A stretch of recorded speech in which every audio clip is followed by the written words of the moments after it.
તો ફાઇનલી દોસ્તો આપણે સવારમાં તૈયાર થઈને પાછા નીકળી ગયા છીએ ગાડી લઈને, કારણ કે આપણે જવું છે પાટણ, કારણ કે પાણીયાને થોડીક સ્કિન પ્રોબ્લેમ થઈ છે તો હોસ્પિટલ બતાવવું છે, તો નીકળી ગયા છે.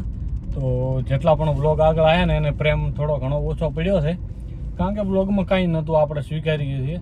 પણ જો તમારાથી થઈ શકે તો પ્રેમ આપજો, કારણ કે આપણે જેમ જેમ શરમ તો ના કહી શકાય, પણ આપણે બોલવાનું બહુ કેવું છે તળપદું. તો મને એમ હતું કે નહીં ચાલે, પણ મેં વિચાર્યું કે જે હોય આપણે છે બધું જવા દો. લોકોને ગમશે જ, આપણી ભાષા ગમશે જ, કારણ કે આપણને ગમે છે ત્યાર તો આપણને આટલા સુધી પહોંચાડ્યા છે. યુટ્યુબમાં MVમાં જણા 25,000 કમ્પ્લીટ કરી નાખ્યા છે, તો તમારો ખૂબ ખૂબ આભાર.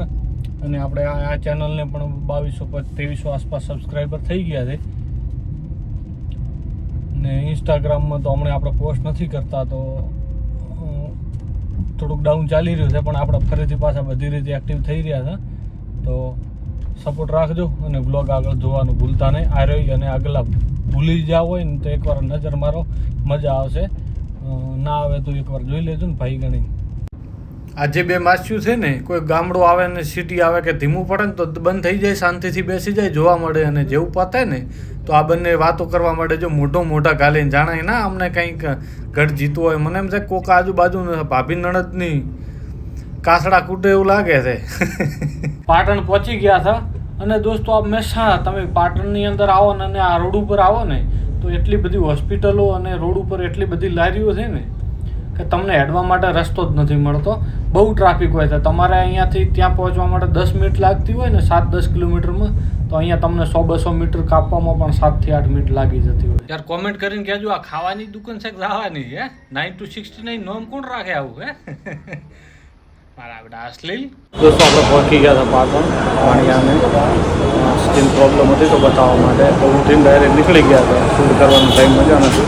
આપણે આવ્યા હતા અહીંયા Nitin Chhatraliya Aaradhya hospital, skin specialist છે એમના જોડે. તો આજનો બ્લોગ અહીંયા પાટણથી ડાયરેક્ટ ચાલુ કર્યું છે. ઘરથી ચાલુ કરવાનો ટાઈમ નથી મળ્યો. સવારે આપણે રિએક્ટ હંમેશા જ જોઈએ છીએ, તો એટલા માટે અમારા ભૂણીઓ કંટાળીને બારે બધું જોવાનું છે. જોયા સ્માઇલાઇલ નથી આવતો. નીચે સૂજની 2 દુકાનો છે, તો આપણે એકવાર બૂટ લેવો તો ચાલો જોઈ આવીએ. અંદર ગયો ને તો ભાઈ શાંતિથી બેઠા હતા, આરામમાં હતા. મતલબ મન જોઈને ઊભા થયા અને જોયું ને તો અહીંયા ઢગલો પડ્યો હતો. દુકાન ઓપન નથી કરી હતી. આ જુઓ તમે, નાઇકીનો એર છે એની જગ્યાએ AR છે. આ જો ફેશન શું લખેલું છે, ફેશન કંઈક છે ખબર નથી. અને નાઇકીનો લોગો છે પાછળ. પરફેક્ટ વ્હાઇટ શૂઝ મસ્ત લાગે છે, પણ છે ફેક. 3rd કોપી શાઇન કંપનીનું છે, જેનું કોઈ મતલબ જ થતો નથી. 8મી કોપી હોય એવું લાગે છે, કારણ કે આમાં કંઈ હતું નહીં, ઘણું કાઢી નાખે. અહીંયા એકલા નાઇકી ને એડિડાસની પણ કોપી હતી, ઘણી બધી બ્રાન્ડની હતી. એનું બૂસ્ટ ફેક આપણે લેવાના નહોતા, પણ માય યારના હતા. કોઈ એકવાર ચેક કરી નાખો પગમાં નાખીને કેવા લાગે છે.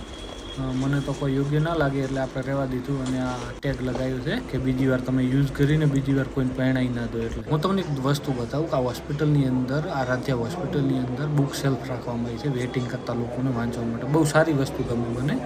અને એમાં એક બુક હતી, હું મૂડમાં ચીજ મારે વાંચવી છે, પણ ઇંગ્લિશ આપણને આવડતું નથી.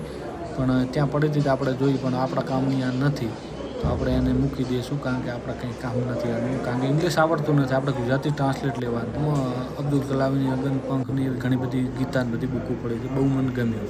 અને માની લો કે આ બુક આપણે કોઈ ગુજરાતી લખી હોત ને તો શું કહત ખબર છે, આ મારા ચીજને કોણે હલાવ્યું, ડખો થઈ ગયો ને એમાં નામ આવત ભાઈ બહેનનું, અને ડખો જ હોત ને વાર્તા હોત ભાઈ બહેનની ઝઘડો.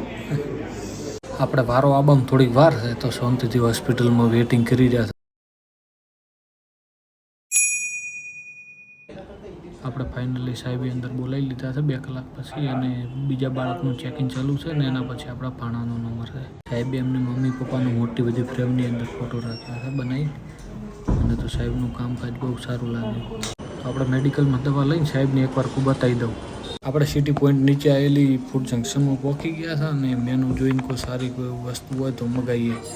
તો પાણીયાનું તો બીજું ખાવું હતું, પણ મતલબ આપણે પંજાબી સિવાય બીજું કોઈ સેટ ના થયું, કારણ કે આપણે નોર્મલી જે મળે ને ખાઈ લેવું.